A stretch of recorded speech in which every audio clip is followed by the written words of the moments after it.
Olá a todos e a todas que estejam assistindo. Eu me chamo Valquíria e venho apresentar a introdução à cristalografia sobre stream, modificações da rede e propriedades emergentes.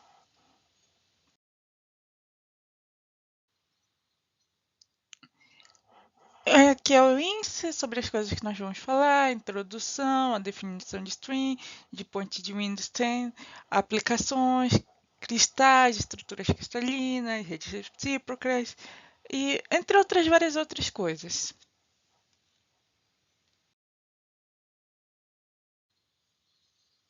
Introdução.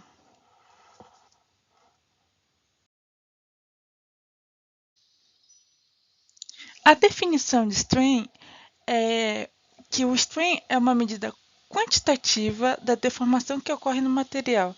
Isso é, você pega o material, você ou estica, ou comprime, ou faz uma cisão, cisalhamento no caso, e você estuda a variação do seu tamanho em comparação ao seu estado original, o seu L inicial. E para uma dimensão, a gente consegue determinar que o string é dado por epsilon, que é o string no caso, o tamanho original menos o tamanho final dividido pelo tamanho original. Só que um negócio muito importante dessa fórmula é que ela é para uma dimensão, ela não calcula a deformações em outras direções ou mudança de ângulo, que é no caso do cisalhamento. É a fórmula mais básica e mais simples que temos para definir o stream. Nesse exemplo dessa fórmula, a, a gente pode deduzir que quando L0 é maior do que L, é sentido positivo. Então, ocorre um stream de compressão na nossa fórmula. E se L for maior do que L0, a gente tem o stream negativo, no caso, que é de tração, que a gente alonga o material.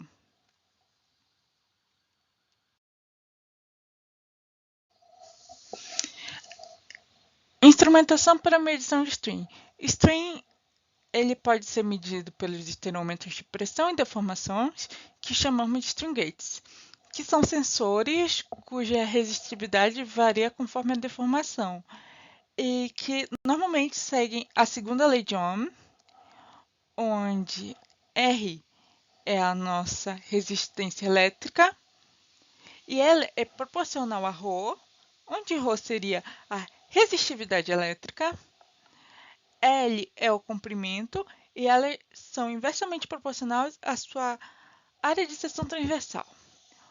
Como normalmente a área de seção transversal não muda muito, acaba sendo diretamente proporcional ao seu comprimento.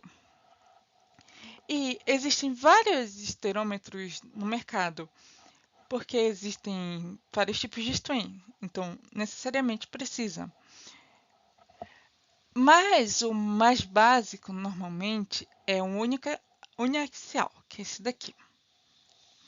Ele é composto de uma folha de resistividade, que nada mais é do que vários ligamentos interligados entre si, como se fossem várias cobrinhas, e lugares para onde você pode soldar e ligar no seu conjunto.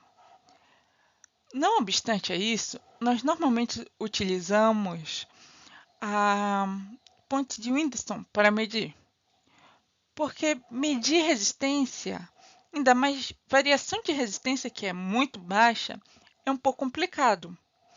Então, nós aplicamos nessa ponte, onde ela vai mostrar a variação da voltagem.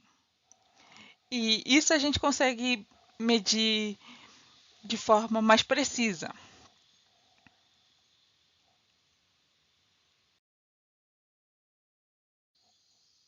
A ponte de Windsorton, você pode ter ela em equilíbrio e em desequilíbrio. Primeiramente, a gente vai estudar ela em equilíbrio, onde a condição de equilíbrio é que nosso I, que seria o I que passa por aqui, é igual a zero. A gente pode usar a lei dos nós para calcular a corrente. Só que a gente sabe que o I, EQ, ele é zero. Então, podemos ajustar nossas equações para que elas fiquem I2 igual a I1 e IX igual a I3. No caso, a gente só zerou os I's e passa para o outro lado.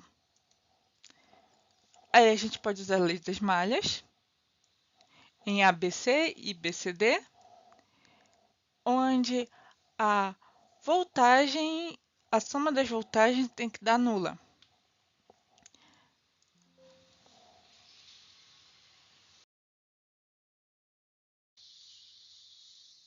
Mas, não obstante isso, a gente sabe pela lei de Ohm que U igual a RI. Então, a gente pode escrever a lei das malhas dessa forma aqui. Porque o que acontece? O nosso U é aqui. Ele seria zero, porque a nossa IR, porque nossa IEQ, na verdade, é zero. Então, ele ficaria zero e aí a gente passaria para o outro lado. A gente pode dividir as equações, o nosso conjunto de equações ficaria assim.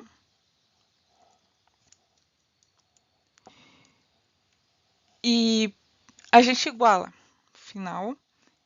Só que a gente sabe que I1 é igual a I2 e I3 é igual a IX. Então, a gente pode meio que cortar. E que no final ficamos com esta equação aqui.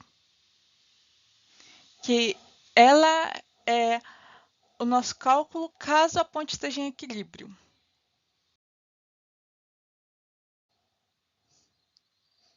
Já caso estiver em desequilíbrio, vai ter passagem de corrente por aqui, que é a nossa condição de desequilíbrio. Então, a gente agora, a nossa corrente já não é mais zero. E podemos escrever como a corrente total, como a soma da corrente que vem para cá e a que vem para cá. E, não obstante isso, a gente pode fazer a soma das resistências de Rx e R3, R1 e R2, que sabemos que a resistência equivalente é a soma das resistências. Então, no final, nosso sistema fica algo assim. A gente quer saber a voltagem que passa por essa parte daqui. A gente sabe que a parte entre A e C seria esse daqui.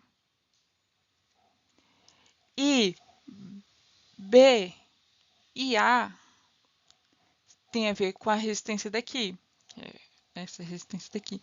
Então, a gente pode simplesmente fazer essa operação aqui, que seria a nossa voltagem entre C e B, que seria nosso equivalente. E no final nós temos essa equação aqui.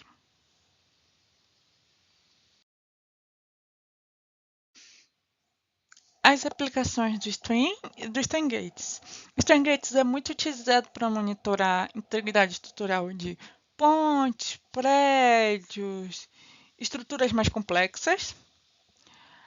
O Strain a gente pode utilizar para quebrar a simetria dos átomos, modificar a distância entre os átomos num cristal, alterar propriedades físicas como condutibilidade, que seria a Segundo a lei de Ohm, a resistência e propriedades ópticas também podem ocorrer mudanças devido a strain.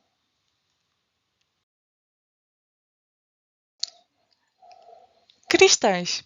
A gente chama de cristais os materiais que são organizados de forma ordenada e periódica. Por exemplo, sal de cozinha, que seria esse daqui, e os diamantes, que seriam cadeias de carbonos organizadas, que a gente pode olhar um pedaço dele e esse pedaço vai se repetir ao longo de todo o cristal, em outras palavras.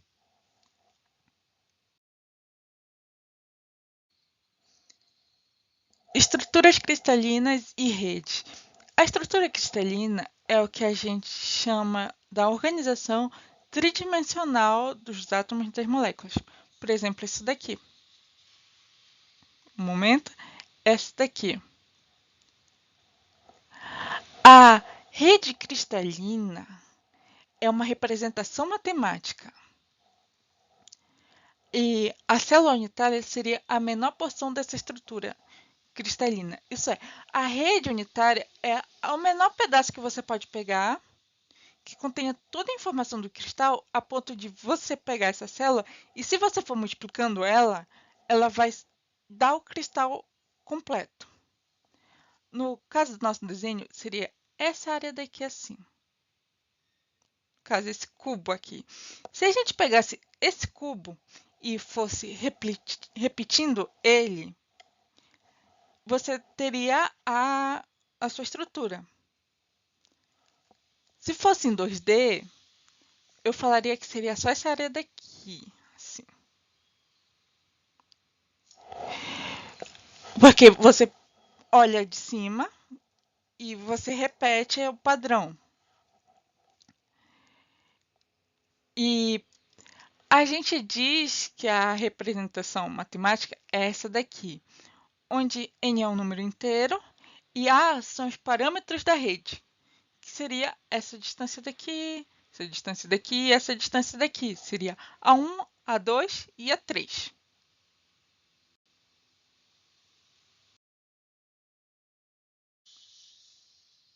Não obstante a isso, nós temos uma coisa que nós chamamos de redes bravas, que elas são basicamente a representação de tudo que conhecemos de cristais até agora e meio que não foge dessa representação.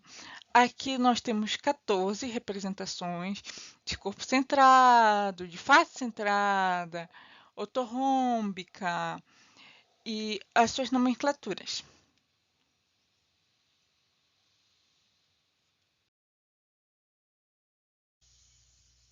A rede recíproca. A rede recíproca ela é uma construção matemática que descreve os vetores de onda dos elétrons, os fônons num cristal. Ela trabalha no espaço de Fourier, ou K, e a função de onda tem essa carinha aqui, que vem da expressão matemática da teoria de Pouch, que ele nos afirma que quando é num cristal, em algo que tem um potencial periódico, a nossa função ela é dividida em duas partes. A U, que tem a função de ser periódica, e a E, E elevado a I, KR, seria a função de onda em si. Que, aí, essa função aqui nos garante a periodicidade do cristal e nos ajuda a analisar as ondas do cristal. E muito importante é algo chamado vetor de rede recíproca, que é o G. Esse G ele é uma combinação linear inteira dos vetores primitivos recíprocos, onde uma coisa muito importante também de se notar é que, olhando pela essa equação, a gente consegue saber que K vezes G tem que dar 2π. Por causa dos teoremas. matemático que eu esqueci o nome agora. E G, ele é escrito em função dessas bases aqui. Esses aqui são nossos vetores primitivos que a gente consegue calcular a partir de A. E lembrando de R, que R é igual a N1, A1, mais N2, A2 e coisas do gênero, G também tem o que a gente chama de índices de Miller, que são HKL, que são os planos cristalinos do seu cristal.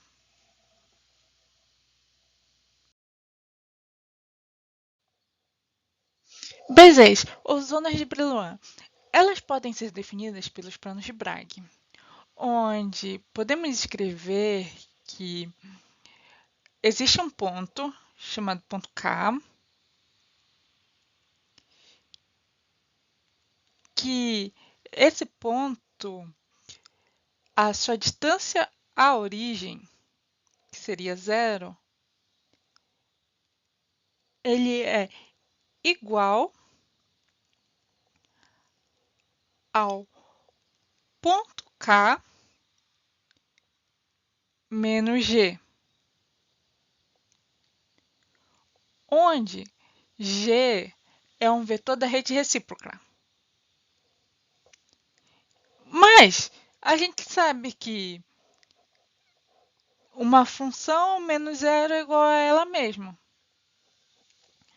Então a gente pode, no final, acabar elevando todo mundo ao quadrado e temos essa função inicial aqui. E como é mais fácil trabalhar com quadrados das distâncias, a gente pode simplesmente abri-las. E lembrando que K vezes K é igual a o módulo de K ao quadrado. Essa partezinha aqui é igual a essa daqui. E isso daqui nada mais é do que um produto notável, que a gente pode abrir também. Então, a gente fica com esta função aqui. Podemos passar os K's para o outro lado, que eles vão cortar. O número menos ele é zero. E passar esta parte de menos duas vezes K vezes G para o outro lado.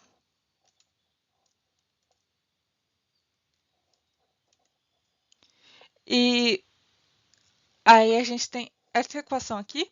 Podemos dar uma ajeitadinha nela.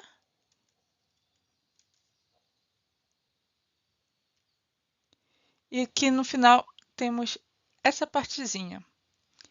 Essa equação ela é muito importante porque ela nos diz que a projeção do vetor k em G é igual a metade do comprimento de G. E ela nos diz também que ela é equivalente matematicamente à condição de difração de Bragg ou de Lauer para um feixe de vetor k.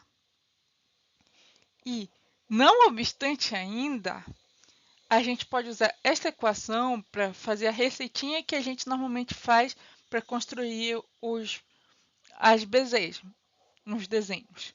Que normalmente a gente pega o ponto inicial, que é o zero, a gente pega os primeiros vizinhos e passa uma reta no meio para todos os primeiros vizinhos. O desenho que formar é isso. E também a zona de Brillouin, ela representa os vetores de onda K para os quais a onda incidente satisfaz a condição de interferência, de difração no caso. E isso é muito importante para estudar elas e coisas do gênero.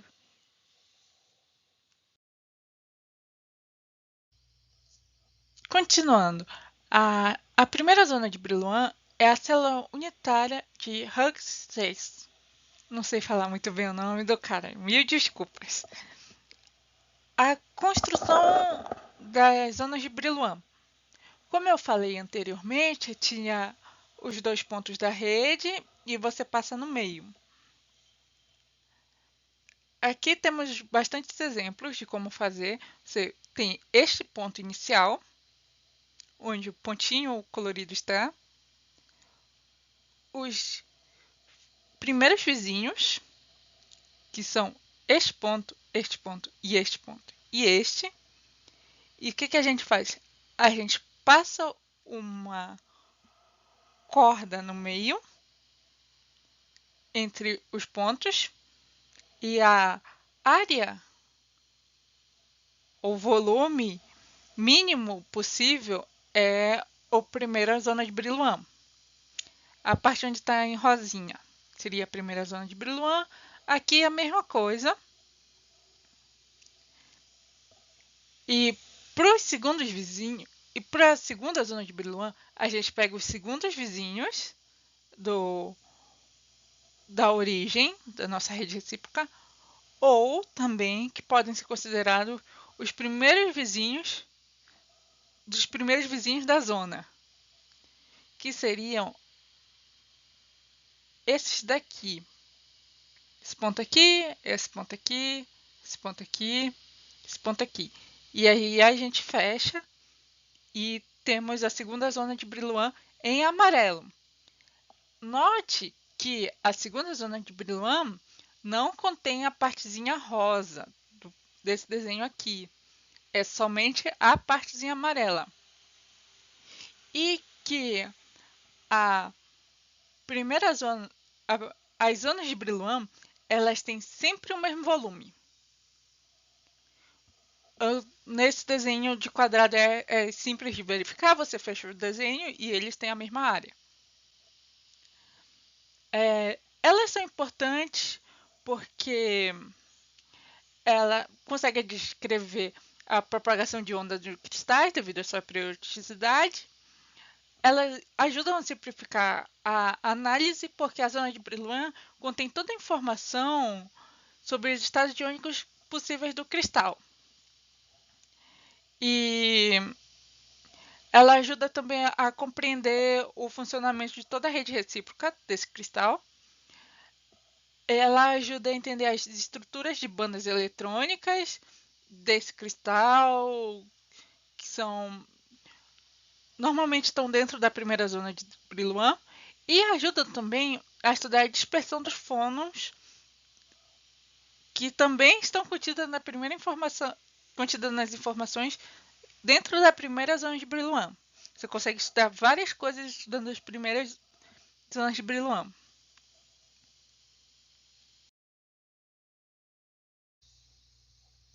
Pontos de alta simetria são pontos específicos dentro da primeira zona de Brillouin, pontos e linhas, na verdade, que possuem simetria espacial maior do que outros pontos.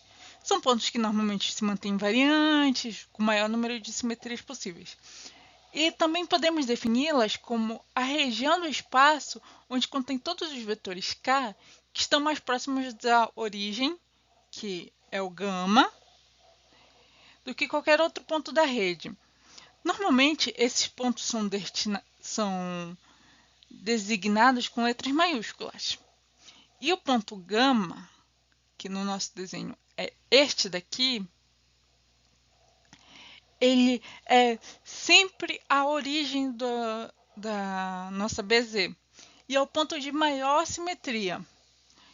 E também eles são muito importantes porque muitas vezes neles ocorrem extremos de energia, máximos e mínimos de banda, degenerescências, isso é, vários estados com a mesma energia. E os diagramas de estruturas, de banda, de dispersão, de fono, são tipicamente traçados ao longo dessas linhas, que são os pontos de autossimetria. E também, um exemplo que ocorre muito é, por exemplo, num cristal cúbico,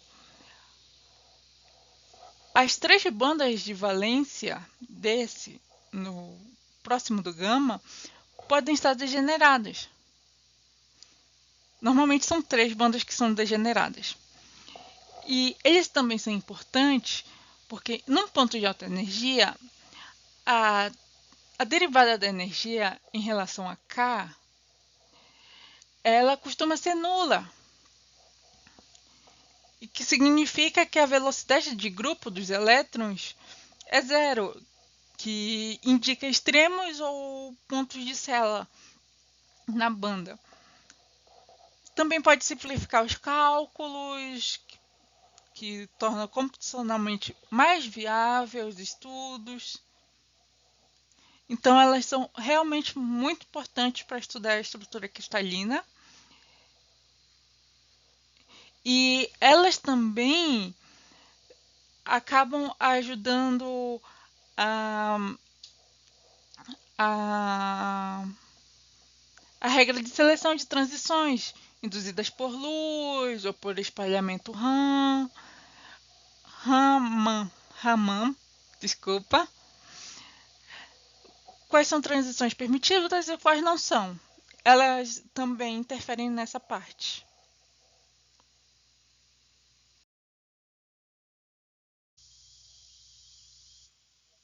Já vimos como funciona a rede recíproca e real, como funciona mais ou menos um stream, o que é utilizado para medir, como funcionam as pontes. E agora vamos ver como o stream interage numa rede, tanto na recíproca quanto na real.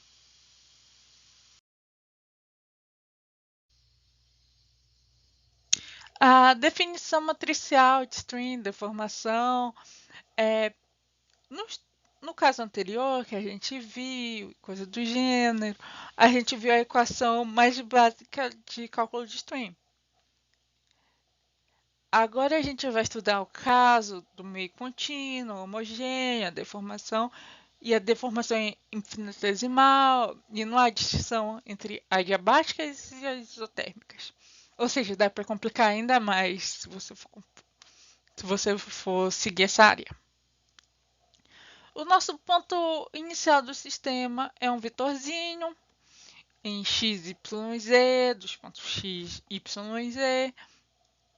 E a gente pega esses pontos e deforma eles. E temos esse novo conjunto de pontos do nosso sistema, onde é a deformação. A gente pode pegar construir um Rzão, que seria a diferença entre os R's. Que aqui seria R' e aqui seria R. O que nos dá este conjunto aqui. Que no final a gente consegue deixar tudo em função de Rzinho. E ao abrirmos, temos essa equação aqui, grande.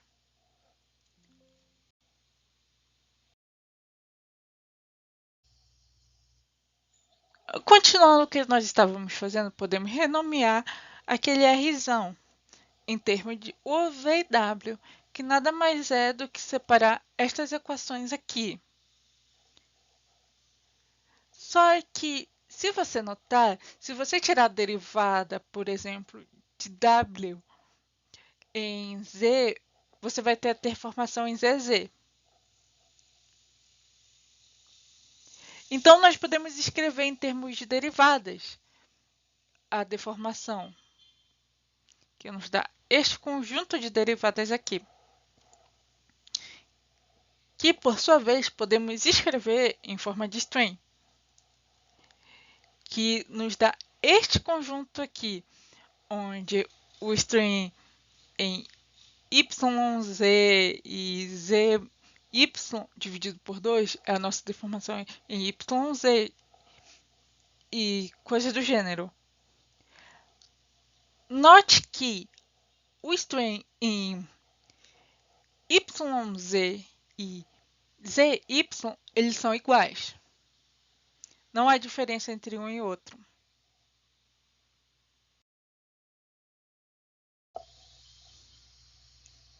E agora que a gente tem o que significa as deformações, o novo, como calcula o strain, como, os, como se calcula os novos valores de x, y e z, a gente pode calcular o volume.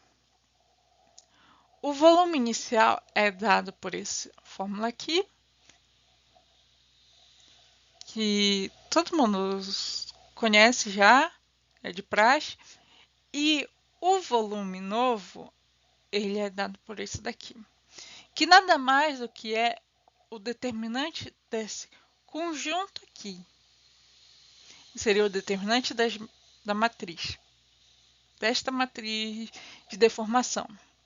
O volume para deformações muito pequenas seria como se onde não tem mais um, zerasse. Então, o nosso volume dá aproximadamente a, a multiplicação da matriz da diagonal principal, que é este conjunto aqui. E assim a gente pode calcular a dilatação, que seria parecido com o nosso cálculo inicial de string, só que em 3 dimensões. A tensão, que que tem a ver com string, que é a força, tensão, e a energia elástica do nosso material.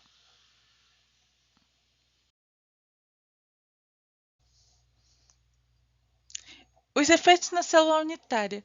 Numa rede cristalina arbitrária de parâmetro de redes A1, A2 e A3, e essa rede é descrita no plano real, nós podemos calcular o volume inicial da célula unitária, que ela é descrita por essa função aqui, que já é conhecida. E a gente tem o tensão de deformação, ou que é a strain tensor da segunda ordem, que descreve a deformação infinitesimal dos pontos do material, tipo alongação, compressão e cisalhamento.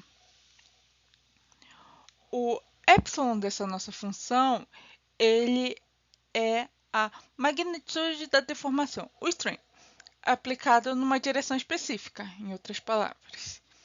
Que é aquela nossa convenção usual, normalmente, que a gente usa, que é L0 menos L dividido por L0.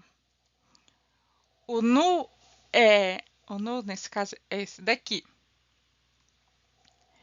É a razão de Poisson do material. É uma propriedade elástica, dimensional, que descreve o quanto o material contrai ou se expande nas direções perpendiculares quando esticado ou comprimido.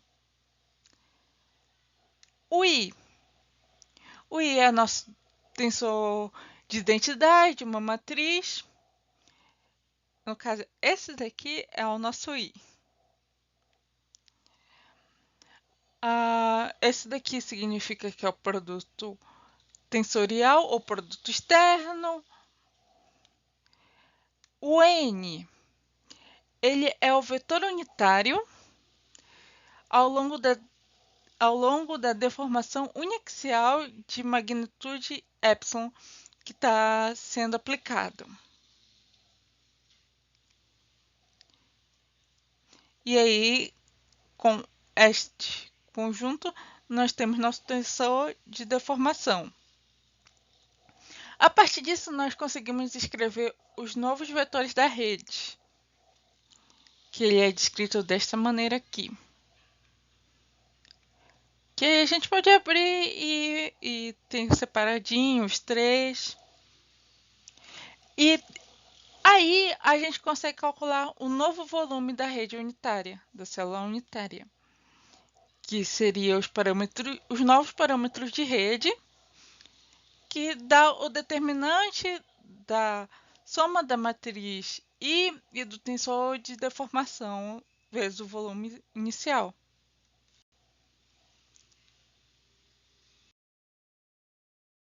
Bem, A partir do que já foi dito anteriormente, a gente vai especificar para um string uniaxial. Assim, a gente tem que a nossa, o nosso tensor ele é dado dessa forma.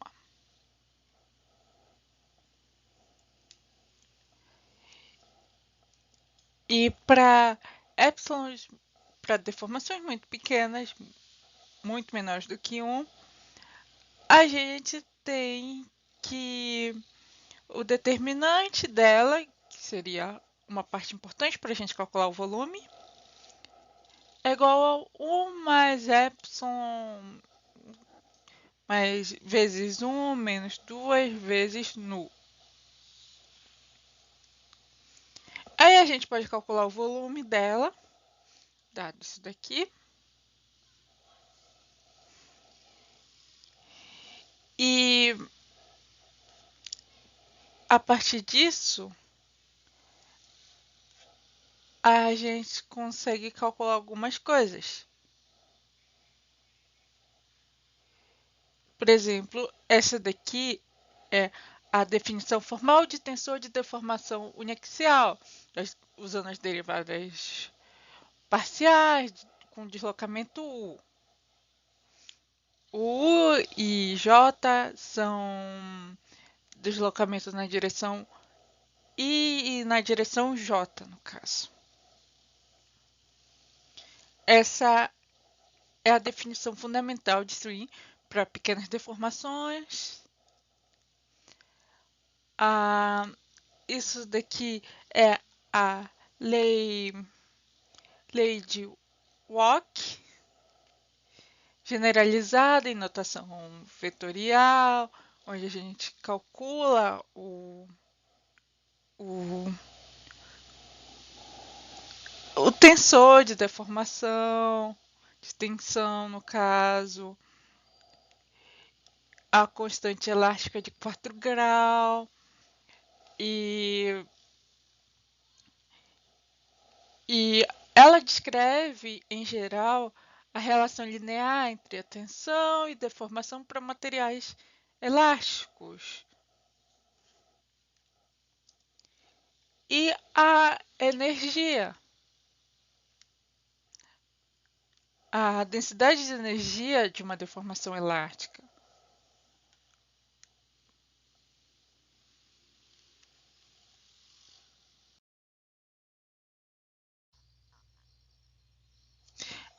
Efeitos na célula unitária.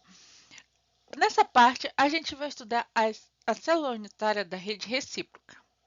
A gente sabe, como foi visto anteriormente, que B modifica-se. B depende de A, das bases de vetores da rede real.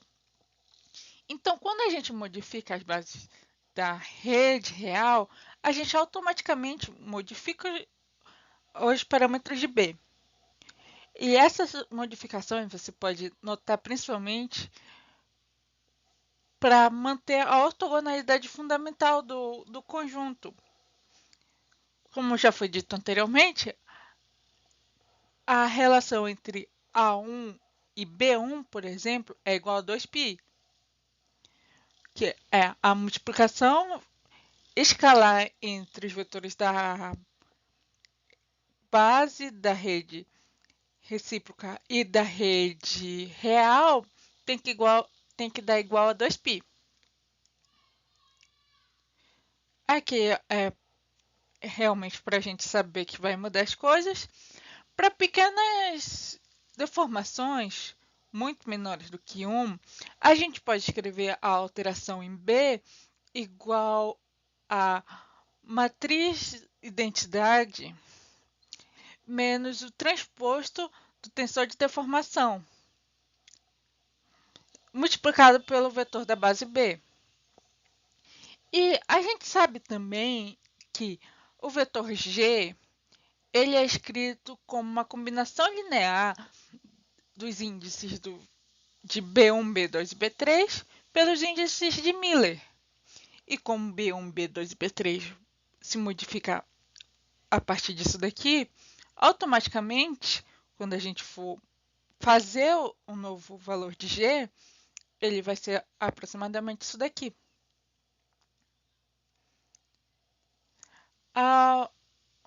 Aí a gente vai para zonas de Brillouin. Quando a gente chega nas zonas de Brillouin, a gente nota que o volume das zonas de Brillouin ele é igual à zona de Brillouin modificada, no caso. Ele é igual a 2π sobre 3, 2π elevado a 3, dividido pelo volume da célula da rede recíproca com deformação. Então, a gente pode escrever que aproximadamente é igual a 2π sobre 3 elevado à terceira, dividido pelo volume da célula recíproca sem deformação, somado com 1 mais o traço de E. Então, a gente pode escrever que aproximadamente a célula ela é escrita igual o volume da célula de Brillouin é igual ao volume da célula de Brillouin vezes 1 menos o traço dela, da matriz de deformação. Isso indica que a célula unitária no espaço real expande. Quando a célula expande, que seria o traço maior que zero, a zona de Brillouin no espaço recíproco contrai e vice-versa.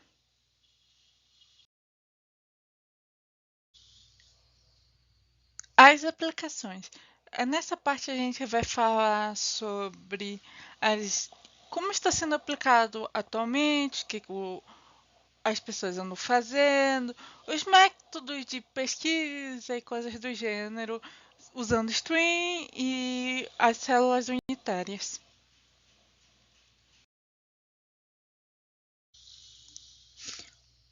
Quando muitos sólidos se juntam para formar um sólido cristalino, as funções de onda dos vizinhos tendem a se sobrepor pelo princípio de Pauli, e os níveis de energia discretos, originalmente discretos no caso, se dividem e alargam, o que acaba formando bandas quase contínuas ou contínuas de energia permitida, o que seria essas bandinhas aqui coloridas, e que normalmente são separadas por energias proibidas, os gaps, que são essa parte daqui, que é a banda proibida.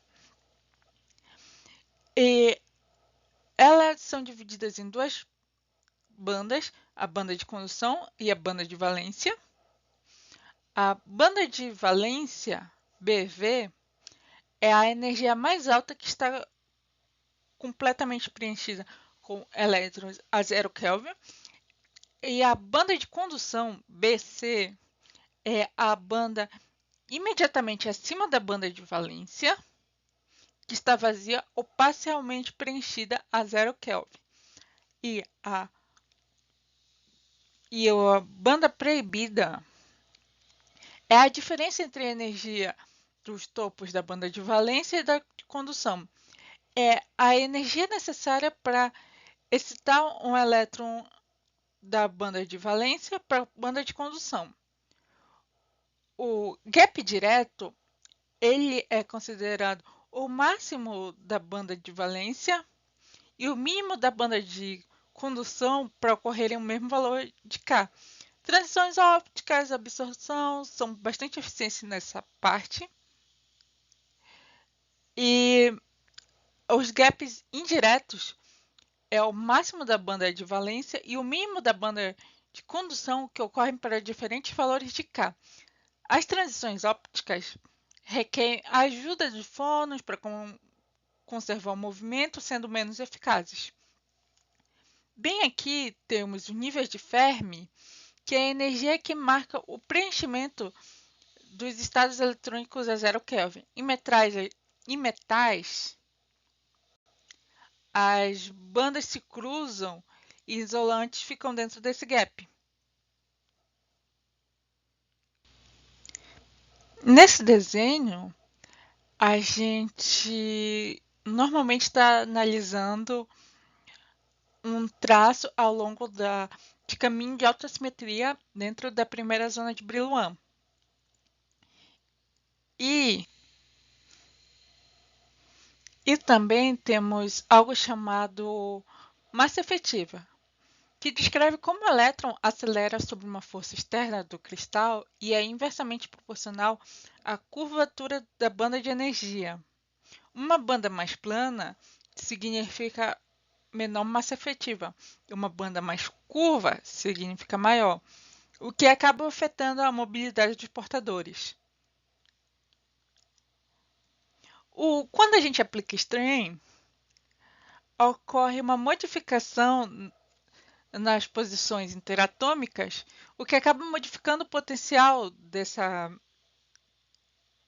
do visto dos elétrons, o que consequentemente acaba modificando as bandas, tanto indireto, quanto a banda proibida, no caso.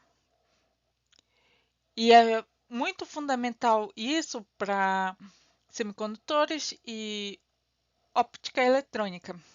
E também ele acaba com a degenerescência, porque você acaba quebrando a simetria e aí você acaba quebrando também a degenerescência no processo. E também, como ele modifica a curva das bandas, eles acabam alterando a massa efetiva, que seria esse daqui. Os fônons. Os fônons. Fônons são as excitações coletivas quantizadas de vibrações da rede. Por exemplo, os fótons são quantas de luz. Os fônons seriam o quanto de vibração do cristal. Cada fônon tem sua energia e eles são uma quase partícula. Como o strain muda as distâncias interatômicas e coisas do gênero, acaba por modificar a frequência de vibração da rede, que seriam os fônons. E acaba por deslocar a frequência, é muito observado por espectro Raman em infravermelho. E essa daqui é a equação de frequência ao quadrado, no caso quadrado aqui, de um modo de um fônon com vetor de onda de massa atômica mzão e força interatômicas, que é esse daqui. O que significa exatamente essa equação? Ela basicamente nos diz que quanto às frequências de vibração mais altas ocorrem para átomos mais leves, EMIs muito pequenos, ou com ligações muito fortes, que seria essa sigla aqui grande.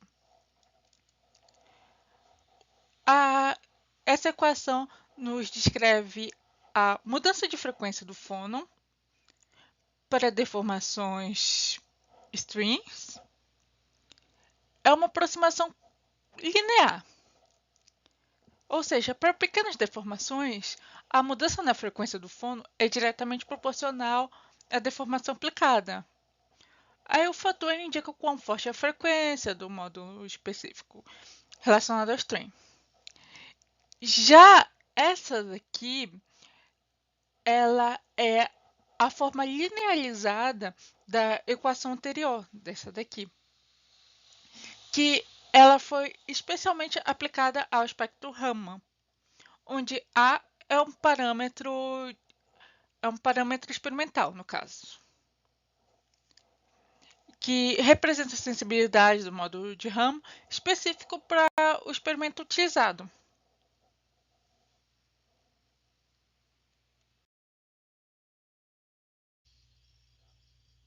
Óptica. As propriedades ópticas estão intimamente ligadas à estrutura eletrônica e que, por sua vez, às vibrações, muitas vezes. O stream pode alterar o índice de refração dos espectros de absorção e emissão e a resposta óptica não linear. Ele varia o índice de refração N muda com o stream da forma que a luz se propaga pelo material. Esse é o efeito fotoelástico ou piezo-óptico. Também pode mudar o espectro de absorção e emissão, que altera estruturas de bandas, principalmente no gap, e podendo alterar coisas como, por exemplo, fotoiluminescência, que dependem dessas bandas e de seus espectros, tipo frequência, e também são alterados. E também a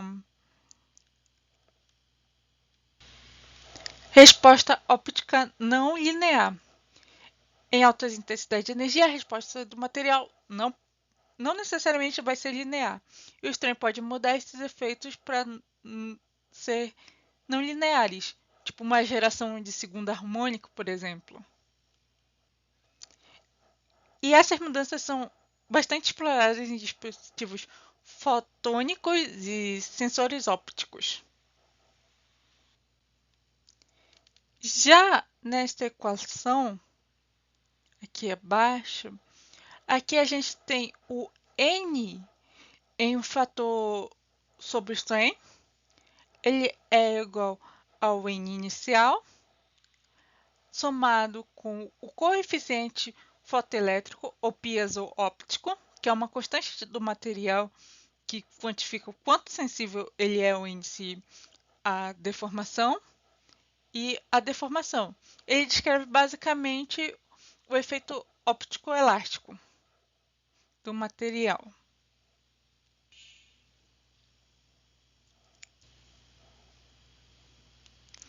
Já essa equação nos descreve a definição de mudança de absorção, como o strain modificaria a estrutura de bandas, principalmente o gap.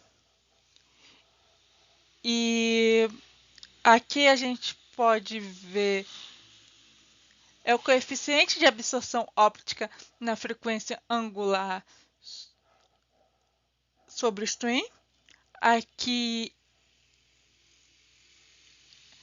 é a variação no caso. Aqui é o coeficiente de absorção. E aqui é o coeficiente de absorção sem o strain. Aqui a gente vê a equação básica fundamental da física quântica, a relação de Planck e Einstein, que nos diz que a energia é transportada por um fóton, que depende da frequência, e que é crucial para interações entre luz e matéria. Já nessa, a gente tem a variação do comprimento de onda emitida, por exemplo, uma fotoiluminescência, um PL, que eu vou explicar mais precisamente o que significa, devido ao strain. E essa aproximação aqui é uma aproximação linear para pequenas deformações, onde essa derivada é o comprimento de onda de emissão em relação ao strain, que representa a sensibilidade à taxa de variação do comprimento emitido devido a uma deformação. Então, assim como a frequência dos fônons, o comprimento de onda da luz emitida por um material também muda linearmente com pequenas deformações.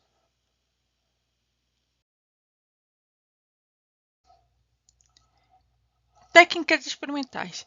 Eu trouxe algumas técnicas experimentais, não todas, porque são realmente muitas, mas a gente usa difração de raio-x, que mede diretamente os parâmetros da rede, que a gente utiliza ela devido à lei de Bragg. E quando a gente aplica string, ela causa deslocamento dos picos de difração, alongamento dos picos, que pode indicar uma distribuição de string. A gente também usa a espectroscopia Raman, que ela sonda as vibrações dos fônons, e ela utiliza a luz que interage com essas vibrações. E o string pode causar o deslocamento nas frequências dos picos e pode fornecer um mapeamento especial de string. A microeletrônica de transmissão, ela tem 3 tipos, que é o HRTM de alta resolução, que permite a gente visualizar diretamente a rede atômica, isso é, distorções locais. A difração de elétrons da área selecionada é similar ao raio-x, mas em pequena escala. O mapeamento do string geométrico, que é o GCA, que analisa as imagens HRTM para quantificar o campo de string, e a espectroscopia óptica de fotoiluminescência ou de absorção. Ela mede a energia de transição eletrônica. O string causa o deslocamento de picos de PL ou de borda de absorção, refletindo a mudança dos gaps. Alguns procedimentos podem destruir a sua amostra, outros não.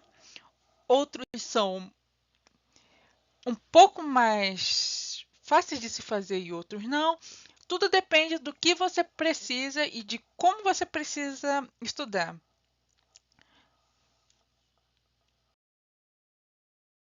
Aplicações. As aplicações no dia a dia atualmente, como na microeletrônica, que o nosso objetivo nela é aumentar a velocidade dos transistores e funciona por meio que o string altera a massa efetiva, o que acaba levando à quebra de degenerescências, que aumenta a mobilidade de elétrons e buracos. Aqui a gente tem um método que é aplicar o string Tésio em SI sobre SG ou compressível no canal de transistor.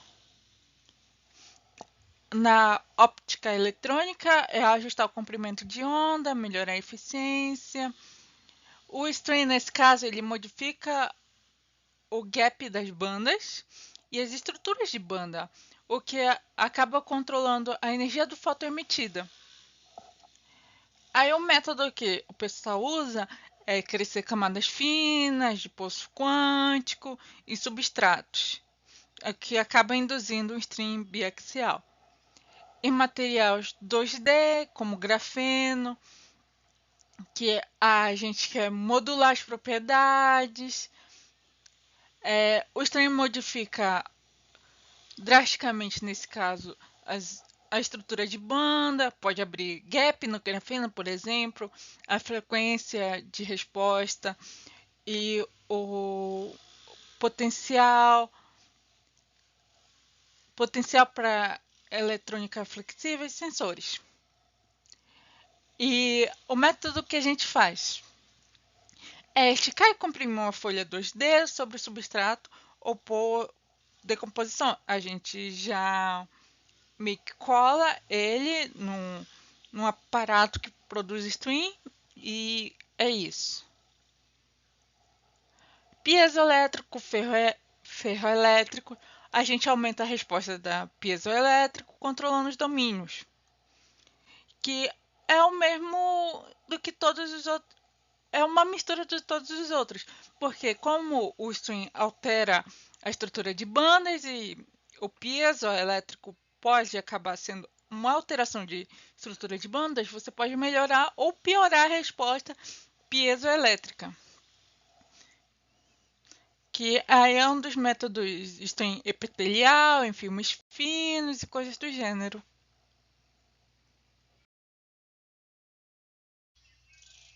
Aqui algumas referências utilizadas para fazer esse trabalho. Por exemplo, Kittel ou Simon são livros muito considerados para a física de estado sólido.